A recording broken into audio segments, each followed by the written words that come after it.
Өнөөдрийн хичээл бол эмийн сангаас жоргүй олгох хэм худалдан авах тухай. Эмийн санд ороод хамгийн түрүүнд өөрт ямар зовир байгааг хэлэх хэрэгтэй. Бид have a гэсэн бүтцийг ашигладаг. Жишээ нь have a headache.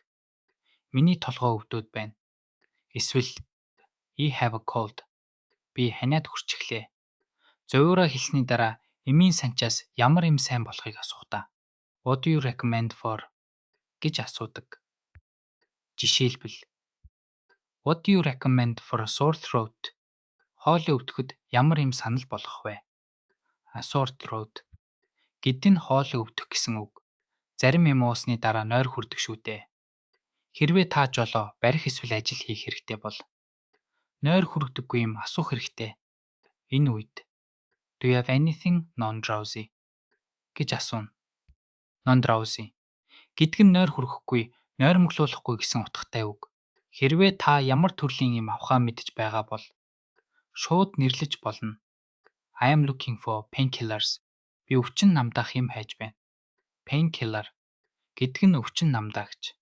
Харин I need some cough syrup гэвэл надад ханиалга дарах сироп хэрэгтэй байна гэсэн үг. Эмийг худалдаж авахдаа яаж уух зааврыг нь заавал асуух хэрэгтэй. Энэ үед How often should he take this гэж асууна. Энэ нь үнийг ямар давтамжтай, хэр олон удаа уух вэ гэсэн утгатай. Тун хэмжээг маш сайн асууж тодруулах нь чухал шүү. Эмийн санч танд хариулахдаа Take 2 tablets every 4 hours гэж хэлж магадгүй.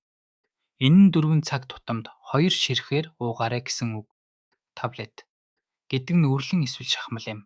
Мөн Take with food гэвэл хоолтой хамт буюу хоолны дараа уугаарай гэсэн сануулга юм.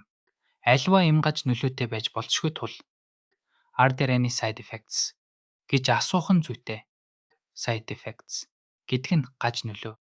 Хэрвээ та ямар нэгэн харшилтай бол би ийм зүйлийн харшилтай гэдгээ бас хэлэх хэрэгтэй байдаг. Бүх зүйл ойлгомжтой болоод эмийг сонгосон бол You will take this one. Би энийг авъя гэж тооцоогоо хийн. Хэрвээ том дэлгүүрийн эмийн санд байгаа бол Where is the checkout? Касс хаана байна вэ гэж асууж болно. Баяртай.